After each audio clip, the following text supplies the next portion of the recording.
Shalom jemaat yang terkasih di dalam Yesus Kristus. Kita mengucap syukur kepada Tuhan karena berkat dan kemurahan-Nya pada malam hari ini kita dapat berkumpul dan bersekutu kembali dalam ibadah persekutuan doa. Mari, sebelum kita memulai persekutuan doa pada malam hari ini, saya mengajak jemaat sekalian untuk dapat mengambil saat teduh sejenak. Kita mengucap syukur atas berkat yang telah Tuhan berikan pada kita. Mari kita berdoa. Allah Bapa kami yang bertata dalam kerajaan surga, pada malam hari ini ya Tuhan kami datang ke hadirat-Mu Bapa, mengucap syukur atas berkat dan anugerah yang Tuhan berikan kepada kami sampai saat ini.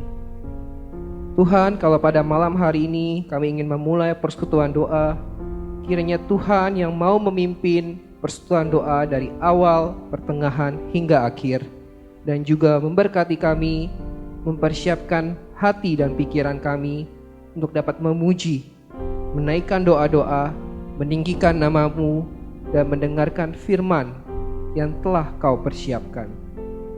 Pimpin kami ya Bapa untuk dapat fokus dalam mengikuti persekutuan doa pada malam hari ini. Terima kasih ya Tuhan. Hanya di dalam nama-Mu kami berdoa dan mengucap syukur. Amin. Jemaat sekalian, kita ada saat ini bukan karena kekuatan kita. Kita ada saat ini itu semua karena anugerah Tuhan. Saya mengajak jemaat sekalian untuk mengucapkan rasa terima kasih kita kepada Tuhan dengan menaikkan satu buah pujian, Ku ada sebab anugerah-Mu. Biarlah kita dengan sungguh-sungguh selalu berterima kasih atas penyertaan yang telah Tuhan berikan.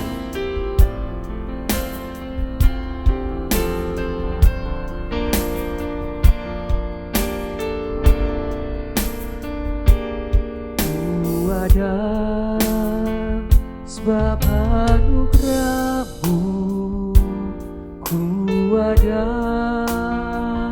karena kasih-Mu.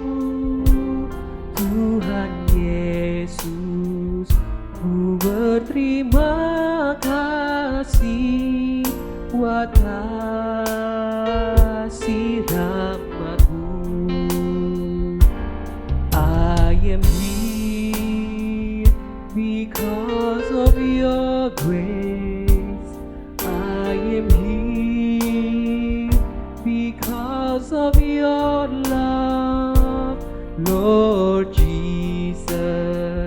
I am so thankful for your grace abounds to me. Thank you, Jesus, Jesus,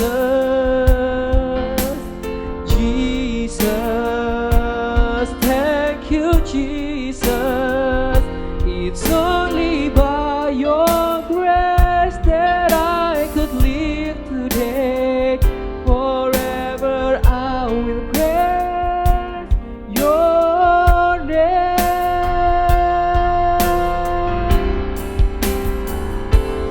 Terima kasih Yesus, Yesus. Terima kasih, hanya anugerah-Mu buat hidupku sekarang.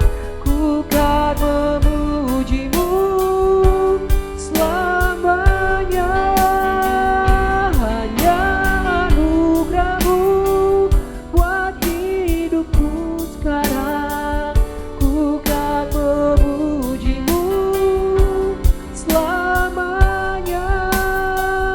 Ku kan memuji-Mu selamanya.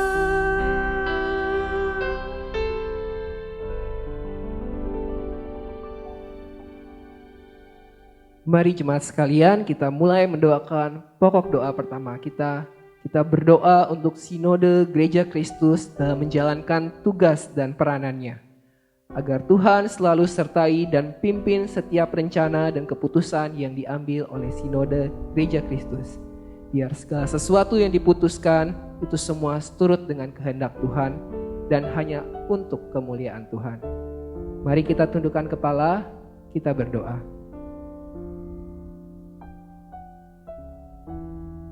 Allah Bapa kami yang bertata dalam kerajaan surga, kami datang ke hadirat-Mu ya Bapa, membawa pokok doa kami.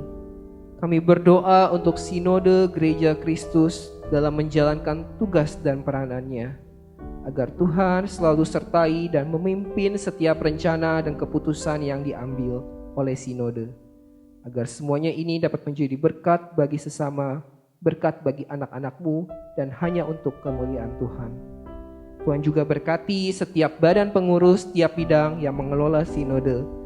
Kiranya Tuhan berikan setiap pengurus yang terlibat hikmat yang dari Engkau saja, sehingga nama-Mu yang dipermuliakan. Engkau pimpin setiap badan pengurus yang mengurus dan menyusun program, pengambilan keputusan agar mereka tidak mementingkan kepentingan pribadi, namun berfokus dalam kepentingan sesama, kepentingan gereja, dan tentunya hanya untuk Tuhan.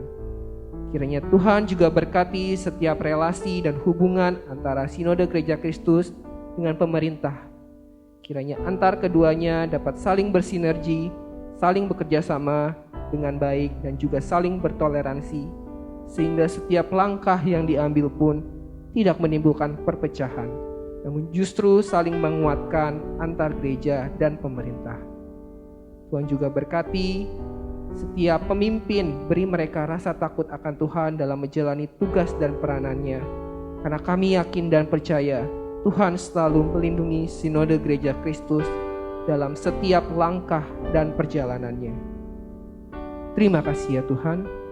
Kami bawa doa permohonan kami dan kami landaskan hanya di dalam nama Yesus Kristus. Amin.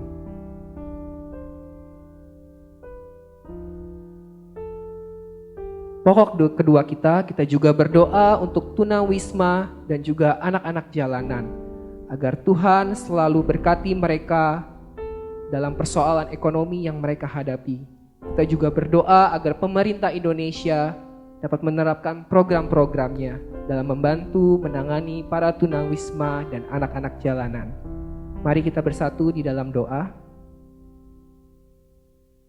Allah Bapa kami yang bertata dalam kerajaan surga, kembali kami datang ke hadirat-Mu ya Bapa, membawa doa kami. Kami mengucap syukur ya Tuhan kalau kami masih diberikan tempat tinggal yang baik dan layak. Namun kami menyadari bahwa di luar sana masih banyak tunawisma dan anak-anak jalanan yang tidak mempunyai tempat tinggal dan kondisi perekonomian yang kurang baik. Kami pada malam hari ini berdoa, kiranya Tuhan juga terus pelihara mereka, seperti Tuhan juga begitu baik memelihara kami. Tuhan berkati juga kesehatan mereka, cukupkan makan dan minum mereka, dan Tuhan mau menilik setiap hati dari kami, pemerintah dan juga gereja untuk dapat membantu mereka yang membutuhkan pertolongan. Juga berdoa ya Tuhan, kiranya segala upaya yang dilakukan oleh pemerintah dalam menerapkan program-program untuk meningkatkan kesejahteraan masyarakat, terutama untuk tunawisma dan anak-anak jalanan, baik dari segi peningkatan pendidikan, pembukaan lapangan kerja baru, dan juga usaha mikro kecil menengah dapat Tuhan lancarkan, sehingga kelak ke depannya kehidupan mereka menjadi kehidupan yang lebih baik, kehidupan yang lebih berguna dan bermanfaat bagi sesama.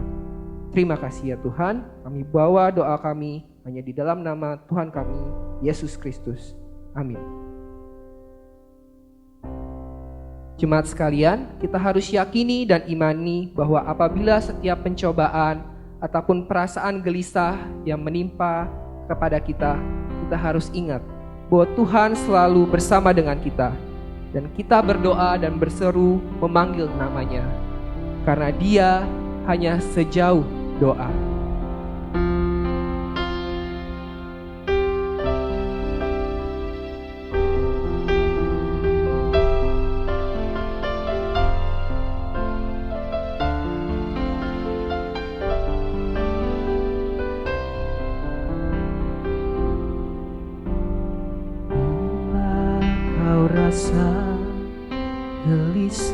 di hatimu.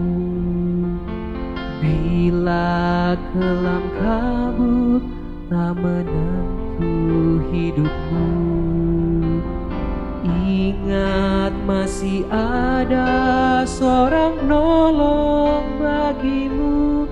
Yesus tak pernah jauh darimu. Bila cobaan menggodai hatimu, bila sengsara menimpa keadaanmu, ingat Yesus takkan pernah jauh darimu. Dia selalu pedulikan kamu.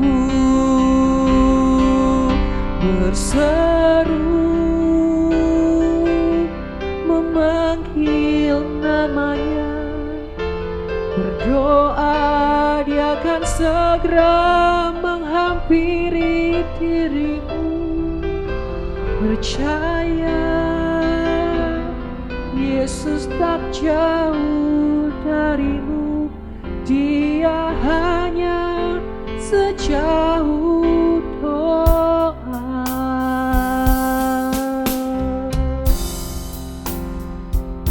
Mari kita naikkan pujian ini sekali lagi.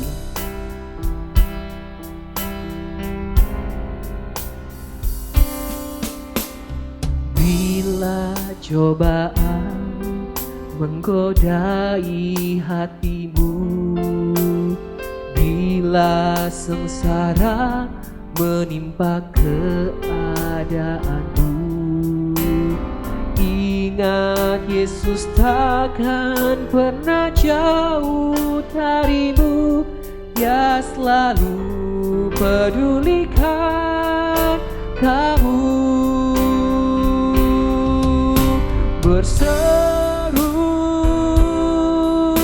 memanggil namanya, berdoa dia akan segera menghampiri dirimu.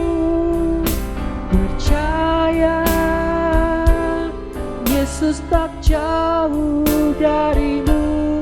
Dia hanya sejauh doa. Berseru memanggil namanya, berdoa dia akan segera menghampiri dirimu. Percaya Yesus tak jauh darimu. Dia hanya sejauh doa. Dia hanya sejauh doa.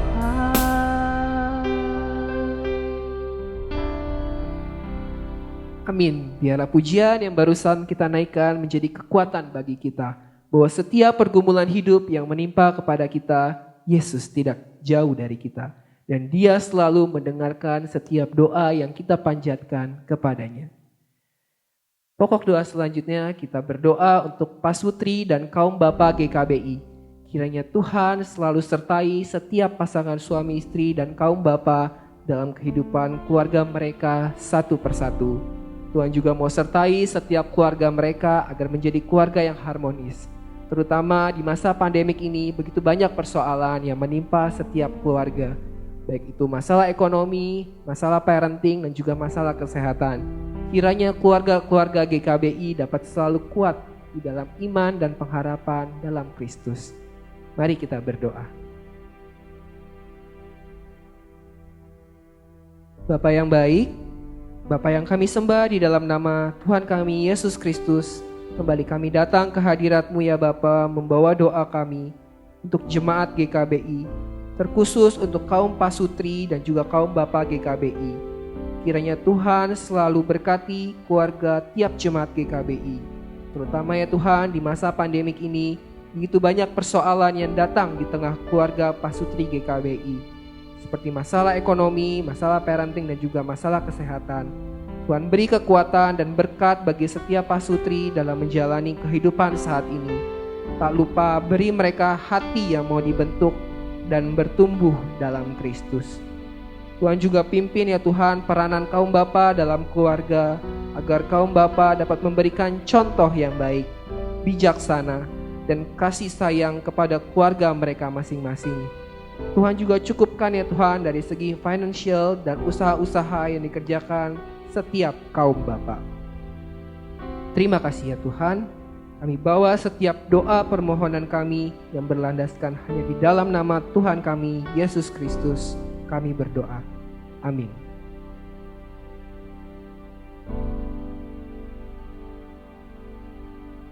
Pokok doa terakhir kita pada hari ini, tidak lupa kita juga berdoa untuk perekonomian dan kesehatan seluruh masyarakat Indonesia dan juga jemaat GKBI. Kiranya melalui via online ini kita juga tetap saling mendoakan dan saling menguatkan antar jemaat. Mari kita bersatu di dalam doa. Allah Bapa kami yang bertata dalam kerajaan surga, kembali kami datang ke hadirat-Mu ya Bapa, membawa doa kami. Kami juga berdoa ya Tuhan untuk kondisi perekonomian dan kesehatan masyarakat Indonesia saat ini. Begitu banyak kami mendengar ya Tuhan bahwa kondisi perekonomian di Indonesia saat ini kurang begitu baik. Dan dari segi kesehatan pun juga bermasalah akibat COVID-19 ini. Kami anak-anak-Mu ya Tuhan meminta kepadamu kiranya Tuhan yang selalu beri kecukupan perekonomian bagi masyarakat Indonesia. Memulihkan kondisi perekonomian bangsa Indonesia ke arah yang lebih baik. Dan beri kesehatan kepada kami dari segala sakit penyakit. Sehingga dengan tubuh yang sehat, kita pun dapat beraktivitas dengan baik dan menjalani roda perekonomian. Tuhan juga pimpin ya Tuhan setiap upaya yang dilakukan oleh pemerintah kami ya Tuhan pada masa saat ini, agar setiap upaya dan usaha yang dilakukan dalam membangkitkan perekonomian dan menanggulangi wabah COVID-19 ini dapat berjalan dengan lancar dan seturut dengan kehendak Tuhan.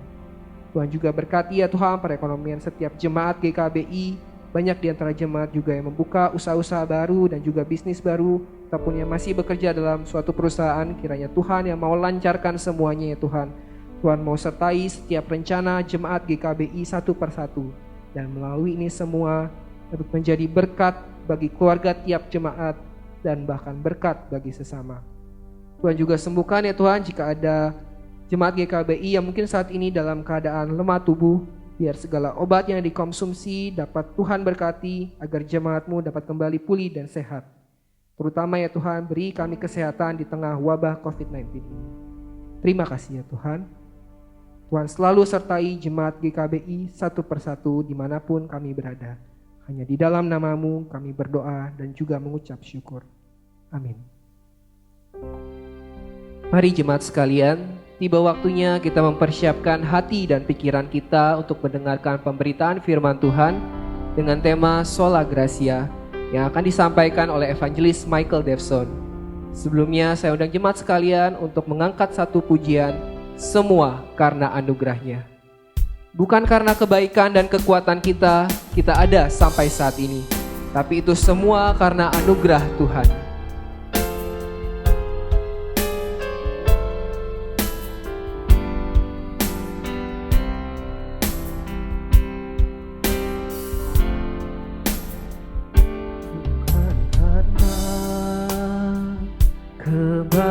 Kebaikan-Mu bukan karena fasilitas-Mu, bukan karena kekayaan-Mu. Kau dipilih, Kau dipanggilnya, bukan karena kelebihan-Mu, bukan karena baik rupa-Mu, bukan karena kecakapan-Mu. Kau Kau dipanggil, kau dipakainya. Bila engkau dapat, itu karenanya. Bila engkau punya semua daripadanya. Semua hanya anugerahnya, diberikannya pada kita. Semua anugerahnya bagi kita. Bila engkau dipakainya, bila engkau dapat, itu karenanya. Bila engkau punya semua daripadanya. Semua karena anugerahnya, diberikannya pada kita. Semua anugerahnya bagi kita. Bila engkau dipakainya, bila engkau dipakainya.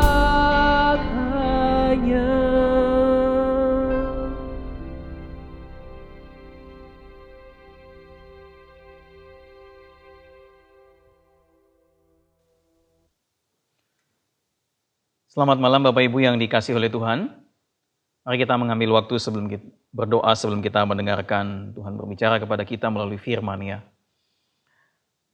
Tuhan, sungguh malam hari ini adalah anugerah demi anugerah yang tidak pernah berhenti dan tidak pernah berakhir, yang kami boleh nikmati, yang boleh kami terima dalam hidup kami.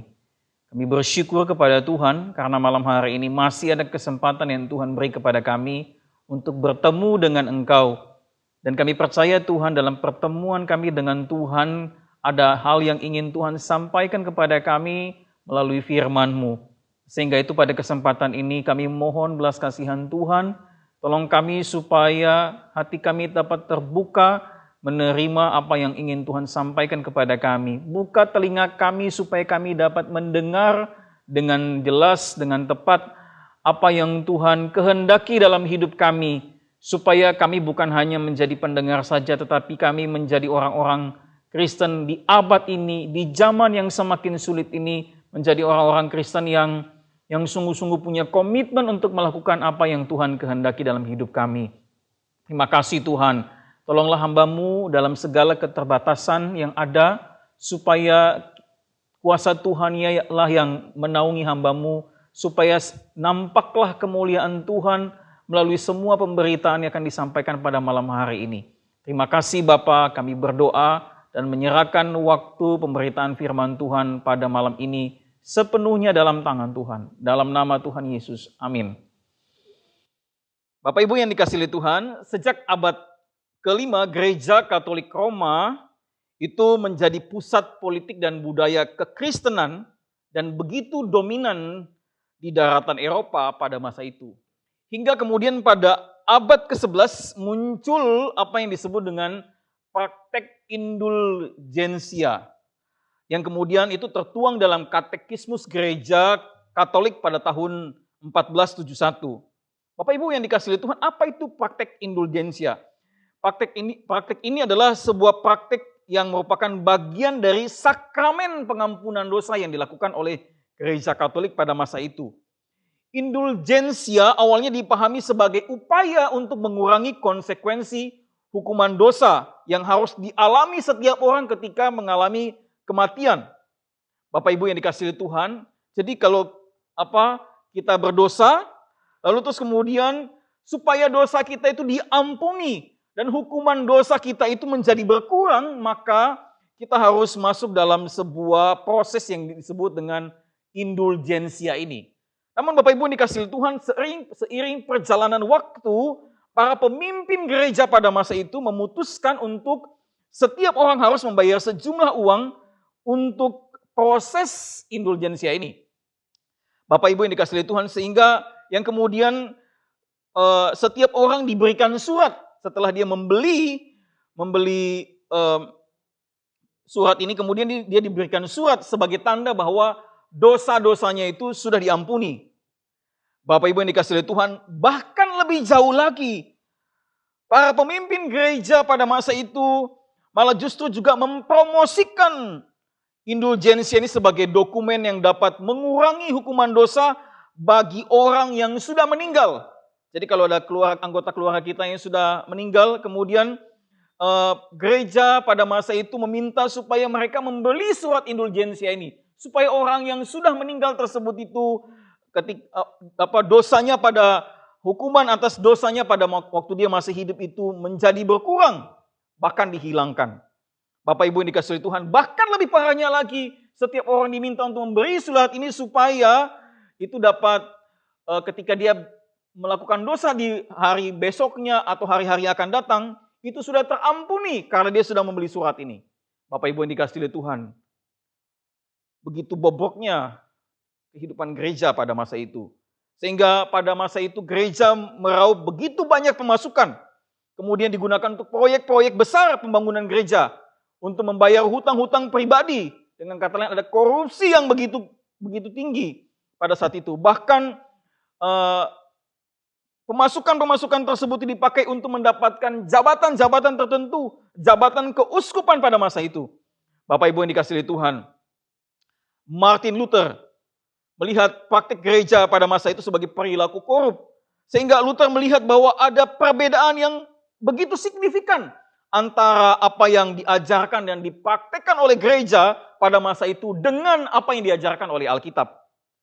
Sehingga Bapak Ibu yang dikasihi Tuhan Yesus, tanggal 31 Oktober 1517, Luther nekat memasang dokumen 95 dalil di depan pintu gereja di Wittenberg, Jerman.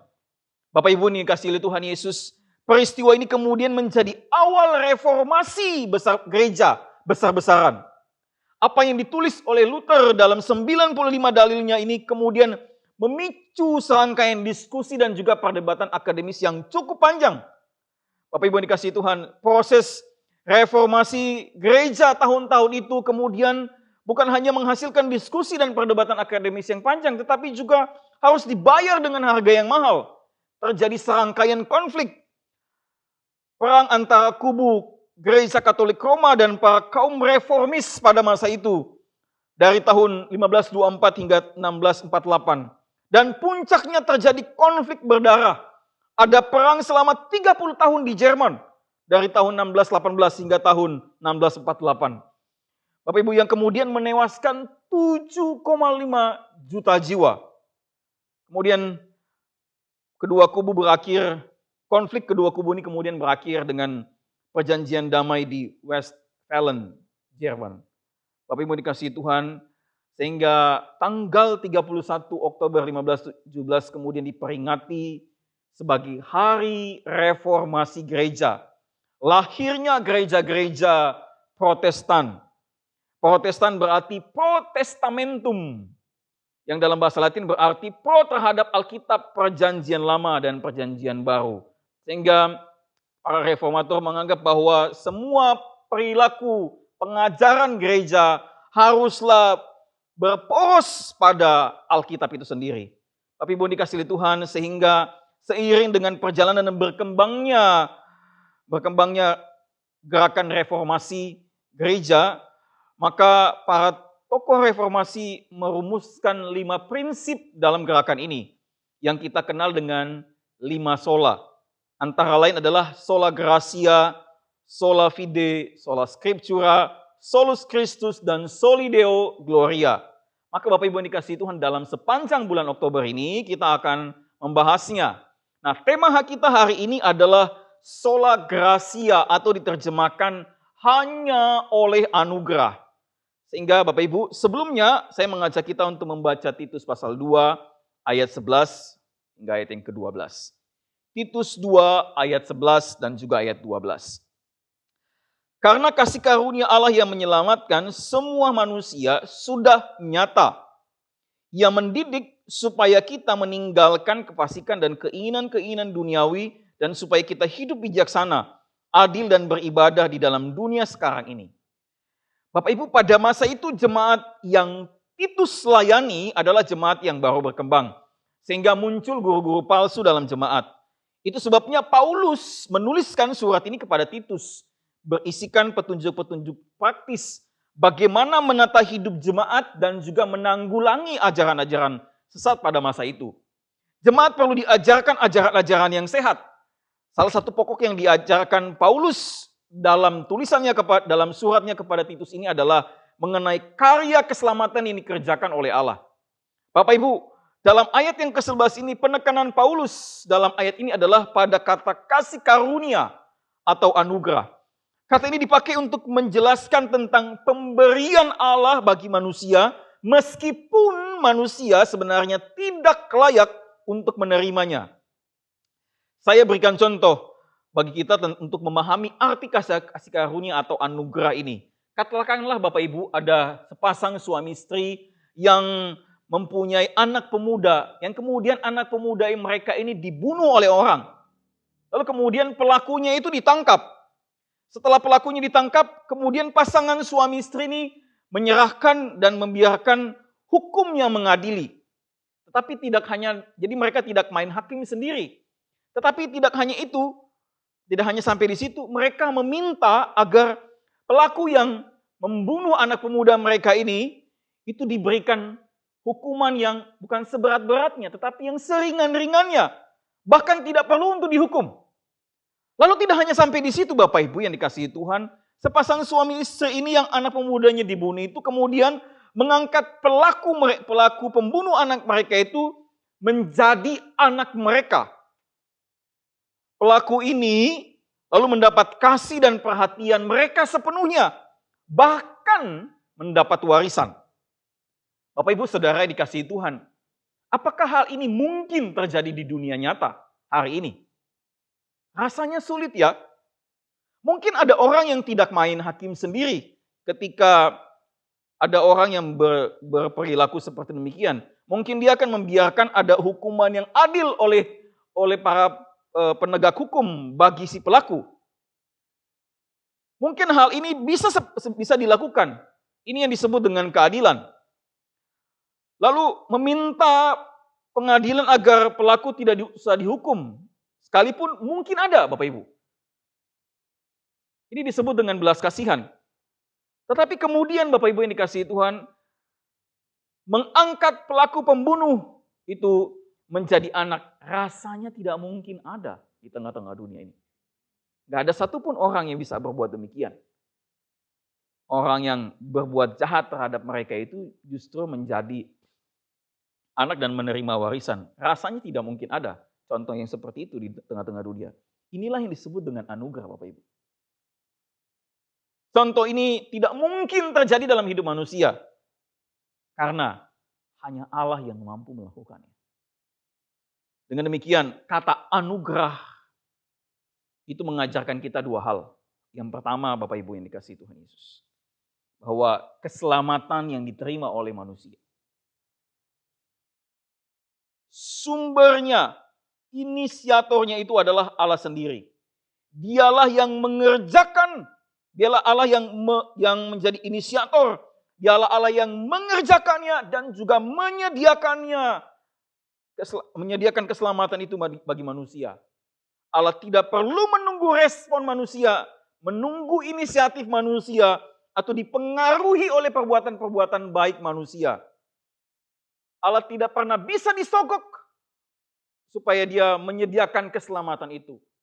Itu sebabnya Martin Luther menganggap bahwa apa yang dilakukan oleh gereja pada masa itu merupakan sesuatu yang bertentangan dengan prinsip anugerah. Bertentangan dengan apa yang diajarkan di dalam Alkitab. Mereka menjual surat itu dengan seakan-akan bahwa anugerah Allah itu dapat dibeli, keselamatan itu dapat dibeli dapat digantikan dengan dapat dibeli dengan sejumlah uang. Tapi tidak demikian. Yang kedua, Bapak Ibu yang dikasihi Tuhan, kata anugerah ini mengajarkan kepada kita mengajarkan kita tentang realita ketidaklayakan kita manusia yang berdosa. Bapak Ibu, jika kita melihat diri kita melalui terang firman Tuhan, kita akan melihat bahwa diri kita ada dalam masalah yang sangat serius, yaitu keberdosaan kita di hadapan Allah. Kita adalah orang-orang yang berdosa kepada Allah yang patut menerima hukuman kekal. Tetapi sebaliknya, justru Allah kita, Dia bukan hanya mengampuni, tetapi melepaskan kita dari hukuman kekal. Dan juga mengangkat Anda dan saya menjadi anaknya. Dan menerima warisan kerajaan sorga. Bapak Ibu yang dikasihi oleh Tuhan. Jadi sebenarnya artinya dari ukuran yang seharusnya kita adalah orang-orang yang tidak layak, tetapi Allah melayakkan kita. Tolak ukurnya adalah pada Allah, bukan pada kita. Ini yang disebut dengan anugerah.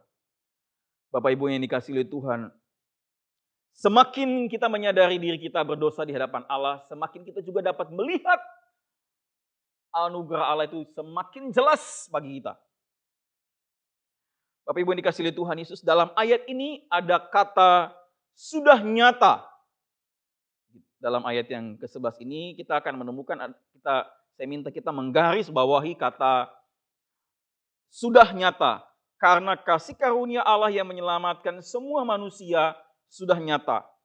Bapak Ibu, kata sudah nyata menunjukkan bahwa kasih karunia atau anugerah Allah itu bukan hanya sekedar sebuah konsep. Bukan hanya sebuah definisi atau sebuah berita, sebuah ucapan semata-mata. Tetapi sudah nyata, artinya ada bentuknya, ada rupanya, ada appearance-nya. Dalam terjemahan bahasa Inggris, for the grace of God has appeared bringing salvation to all men.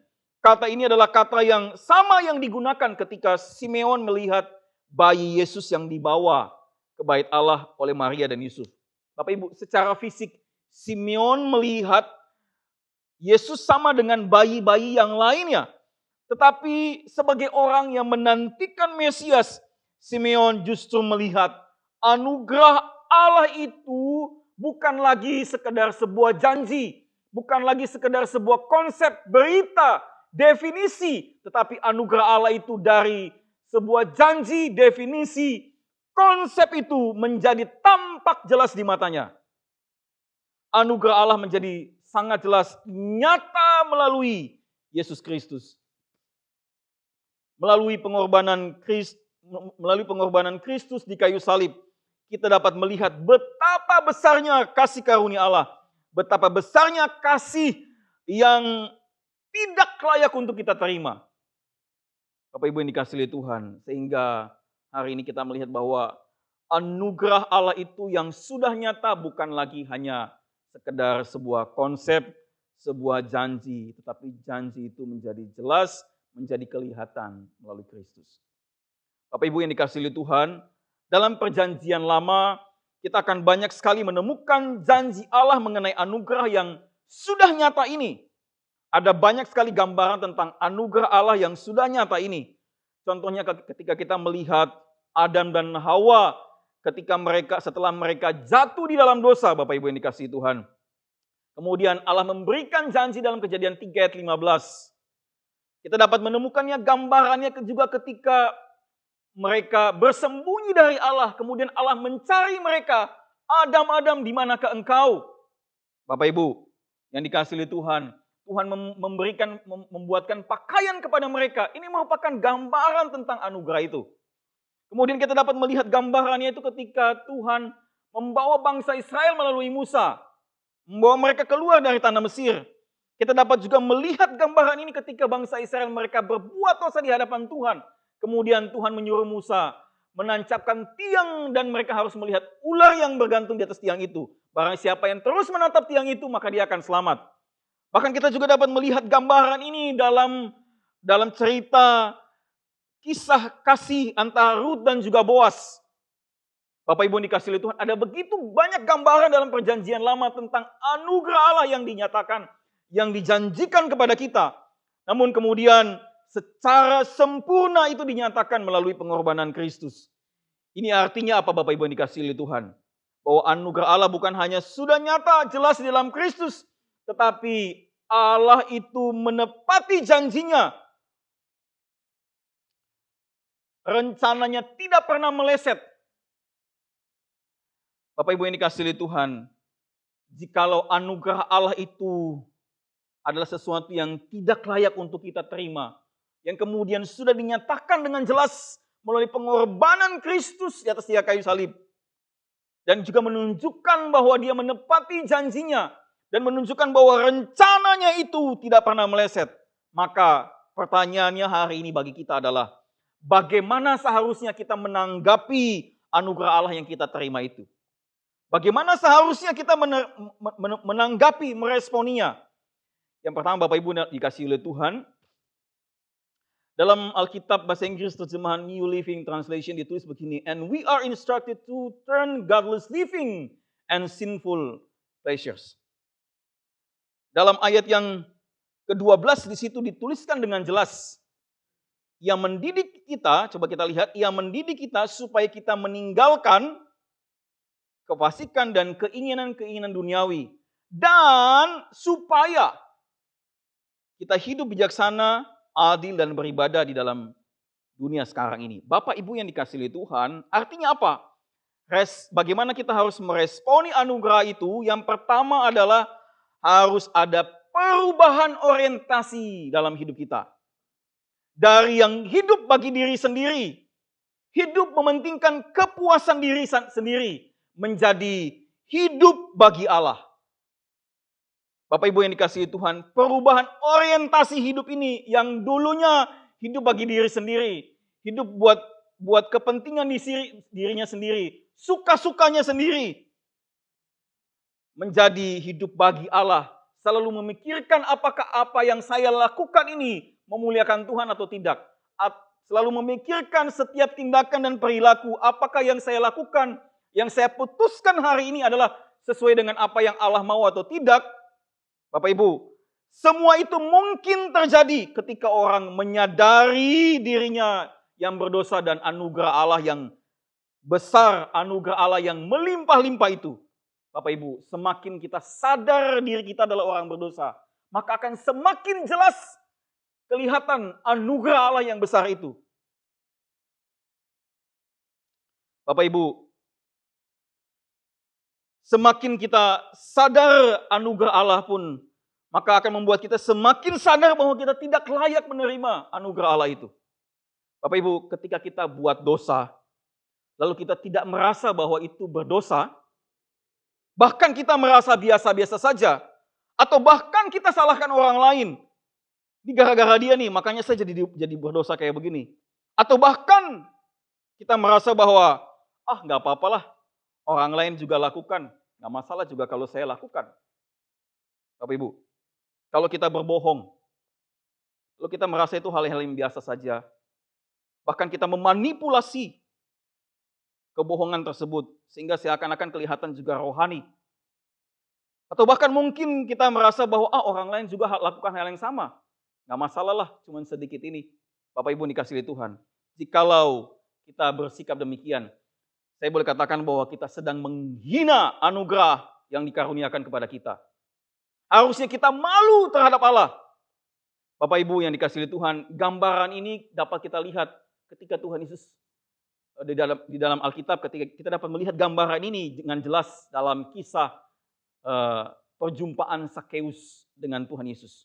Bapak Ibu, perjumpaan Sakeus dengan Tuhan Yesus itu menghasilkan perubahan dalam hidupnya dia.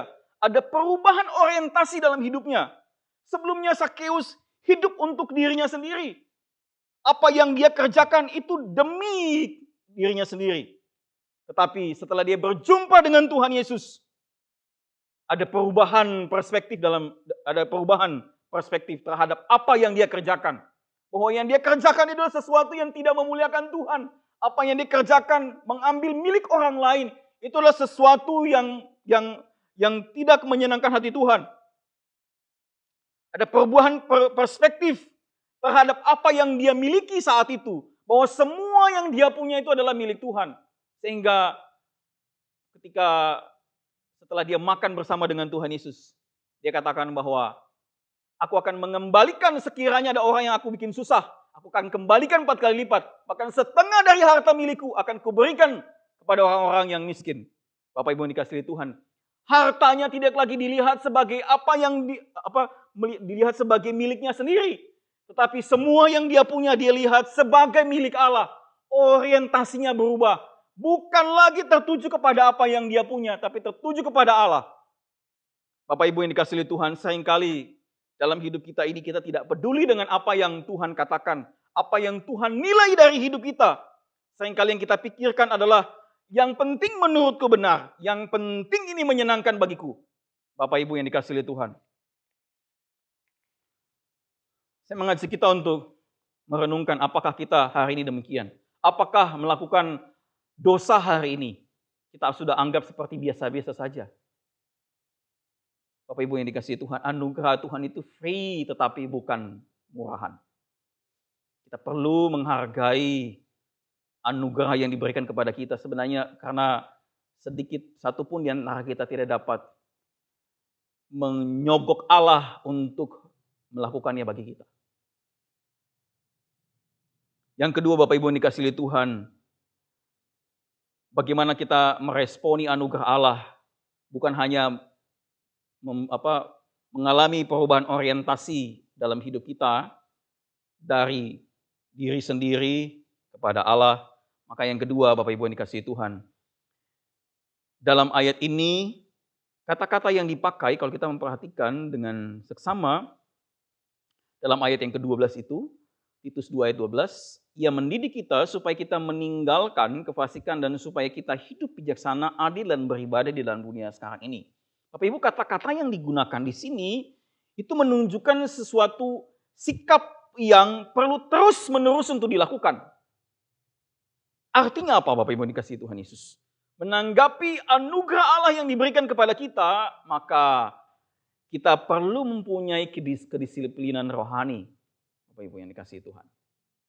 Artinya bahwa hidup sesuai dengan kehendak Allah itu adalah sebuah kehidupan yang perlu diusahakan hari demi hari dengan penuh kesungguhan. Sebuah kehidupan yang perlu dilakukan dengan penuh rasa hormat kepada Tuhan. Bukan karena melihat orang lain melakukan baru saya lakukan. Bukan karena orang lain mau melayani baru saya mau melayani. Bukan karena orang lain mau hidup benar baru saya mau hidup benar. Bukan karena ada ini dan itu baru saya melakukan. Tapi dimulai atas sebuah kesadaran akan anugerah Allah dalam kehidupan kita. Bapak Ibu, saya yakin ya bahwa seringkali kita juga merasa bahwa saya masih seringkali mudah marah. Saya masih seringkali untuk iri, bersikap kurang baik terhadap orang lain. Saya masih kadang-kadang juga malas untuk beribadah kepada Tuhan. Seringkali mungkin kita merasa demikian. Bapak Ibu yang dikasihi Tuhan, tetapi saya mau katakan begini, kita tidak boleh menyerah dengan keterbatasan kita. Kita seringkali terbatas, seringkali kita jatuh di dalam dosa, tetapi kita tidak boleh membiarkannya begitu saja. Dengan kata lain kita nggak boleh menyerah. Justru Bapak Ibu yang dikasihi Tuhan, ketika kita jatuh di dalam dosa, disitulah kita dapat melihat anugerah Allah yang semakin jelas. Bahwa kita butuh anugerah Tuhan. Kita tidak bisa mentaati Tuhan. Kita tidak bisa menjalani hidup yang tertuju pada kehendak Allah itu dengan kekuatan kita sendiri. Kita tidak bisa menjalani kedisiplinan rohani tanpa anugerah Allah. Bapak Ibu yang dikasihi Tuhan, luar biasa. Sehingga pada kesempatan ini Bapak Ibu yang dikasihi Tuhan Yesus, hari ini, apakah kita adalah orang-orang yang sedang serius menanggapi anugerah yang telah dikerjakan Allah itu bagi kita? Semakin kita sadar anugerah Allah dalam hidup kita, semakin kita juga akan serius menjalani hari-hari hidup yang Tuhan berikan ini dengan takut akan Tuhan. Bapak Ibu yang dikasihi Tuhan, biarlah firman Tuhan ini menjadi perenungan bagi kita, menolong kita untuk berefleksi siapa diri kita di hadapan Tuhan. Orang-orang yang sebenarnya tidak layak di hadapan Allah, namun menerima anugerahnya, dan orang-orang yang tidak layak ini telah menerima kasih yang berlimpah-limpah itu dalam hidup kita, sehingga meskipun sulit, meskipun berat untuk menaati kehendak-Nya, mari kita terus bergantung kepada Tuhan dalam meresponi anugerah-Nya dalam hidup kita. Amin. Mari kita tundukkan kepala kita berdoa.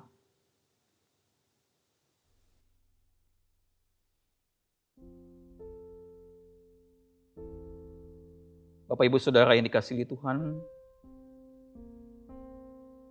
biarlah pada kesempatan ini salib Kristus itu tergambar jelas di depan mata kita. Biarlah pengorbanan, biarlah anugerah yang secara sempurna itu dicurahkan oleh Allah melalui Kristus yang tersalib itu, membuat diri kita malu di hadapan Tuhan. Membuat kita menyadari siapa kita di hadapan Tuhan. Membuat hari ini kita merasa Tuhan terima kasih. Membuat hari ini hati kita penuh dengan syukur karena kita adalah orang-orang yang sebenarnya tidak layak. Namun hari ini kita dikasihi oleh Tuhan. Kita bukan hanya diampuni, tapi kita diberikan hidup kekal dan juga diangkat menjadi anak-Nya. Bapak Ibu yang dikasihi Tuhan, pakailah kesempatan dan waktu ini untuk mendengar Tuhan berbicara kepada Anda dan saya. Kalau kita menjalani hari-hari hidup ini di dalam kehidupan yang tidak takut akan Tuhan. Kalau hari ini kita sedang hidup dengan orientasi yang berpusat pada diri kita sendiri. Kita selalu memikirkan kepentingan diri kita sendiri, bukan Tuhan. Bapak Ibu yang dikasihi Tuhan, ingatlah anugerah Allah itu pada salib Kristus itu sendiri. Bapak Ibu yang dikasihi Tuhan, jikalau malam hari ini kita dipanggil oleh Tuhan, pastikan hari ini kita adalah orang-orang yang telah menerima anugerah-Nya.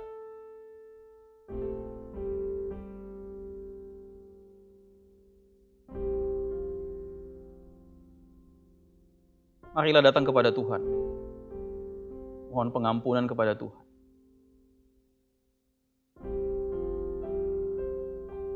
Dan mari jalani hari-hari hidup yang Tuhan berikan ini dengan orientasi hidup yang tertuju hanya kepada Allah. Bapa, terima kasih untuk kebaikan-Mu kepada kami.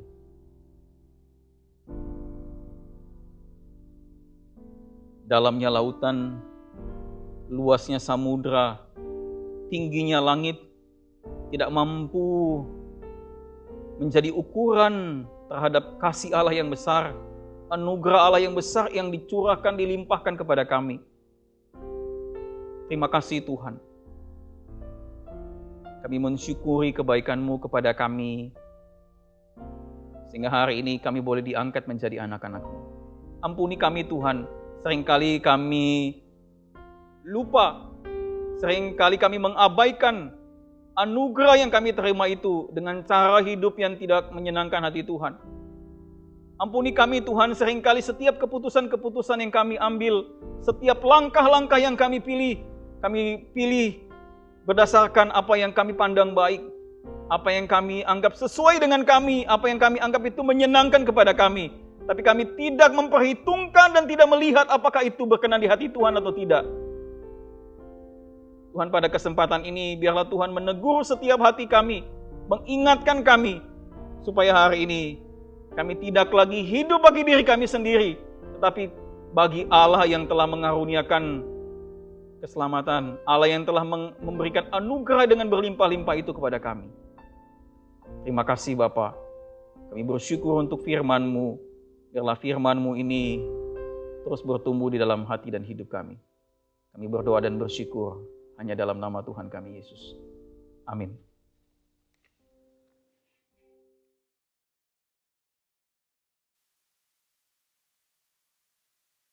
Firman Tuhan telah disampaikan kepada kita, mengajarkan kita untuk selalu menaikkan syukur kita atas kemurahan Tuhan dalam hidup kita. Karena Yesuslah anugerah terbesar. Saya undang jemaat sekalian untuk menaikkan pujian penutup pada malam hari ini, anugerah terbesar.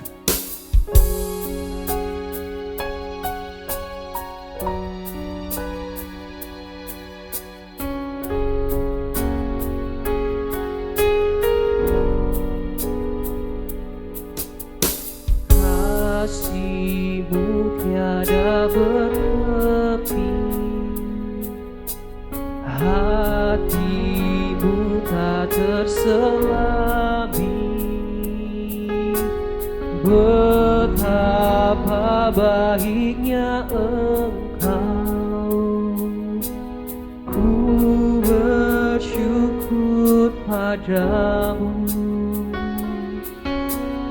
Perkenanan-Mu ya Tuhan nyata di dalam hidupku.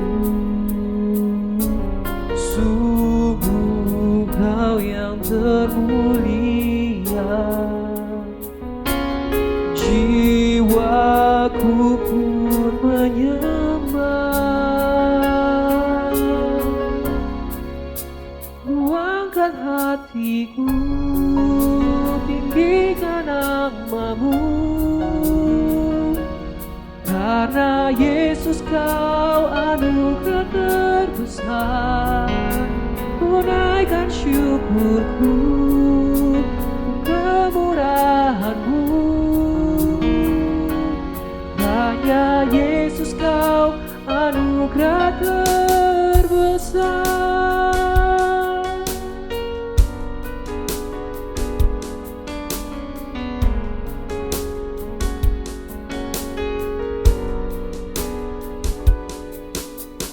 Perkenanan-Mu ya Tuhan nyata di dalam hidupku. Sungguh Kau yang termulia, jiwaku menyembah.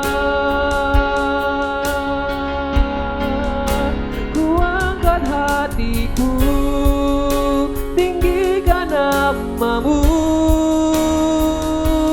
Karena Yesus Kau anugerah terbesar, ku naikkan syukurku untuk kemurahan-Mu. Karena Yesus Kau anugerah terbesar,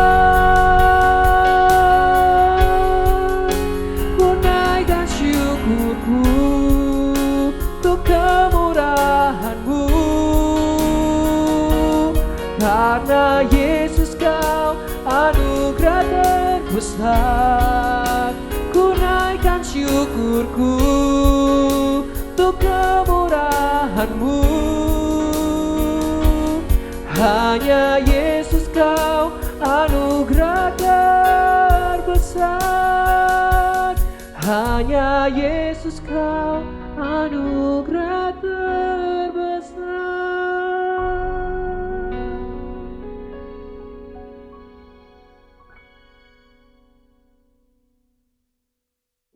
Mari kita mengakhiri persekutuan doa kita pada malam hari ini. Anugerah terbesar yang kami terima di dalam Kristus Yesus Tuhan, biarlah terus menerus mengingatkan kami, mendorong kami untuk hidup bagi Tuhan, bagi sesama kami.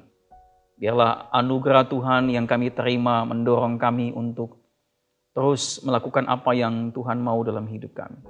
Bila kami mengakhiri persekutuan doa kami pada malam hari ini dengan keyakinan bahwa Allah sumber anugerah dan damai sejahtera itu akan memampukan setiap kami untuk hidup terus menerus di dalam kasih karunia, di dalam kehendak Tuhan.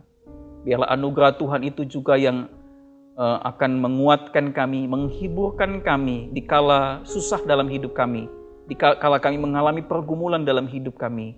Anugerah Allah itu juga yang akan memampukan kami untuk berdiri dan menang dan berkata tidak terhadap dosa yang mengintip, dosa yang ada di depan kami. Terima kasih Tuhan. Segala pujian, segala syukur hanya kepada Allah di dalam Tuhan kami Yesus Kristus. Kami berdoa. Amin. Bapa, terima kasih. Bapa, terima kasih.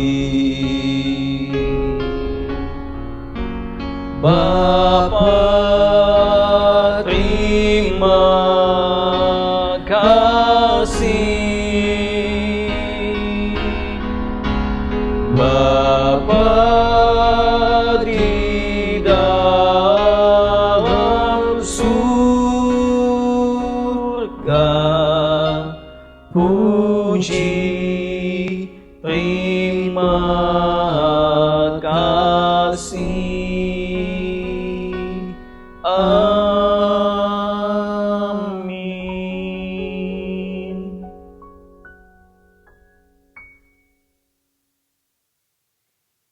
Jemaat sekalian, kembali saya mengingatkan jemaat untuk dapat terus mengikuti ibadah persekutuan doa pada Rabu malam di minggu depan tanggal 21 Oktober 2020 dengan tema Sola Scriptura yang akan disampaikan oleh Evangelis Nessa Adriani melalui YouTube GKBI Channel. Mari saya undang jemaat sekalian untuk dapat mengikutinya. Baik jemaat sekalian, ibadah persekutuan doa pada malam hari ini telah selesai. Selamat beristirahat dan Tuhan Yesus memberkati jemaat sekalian.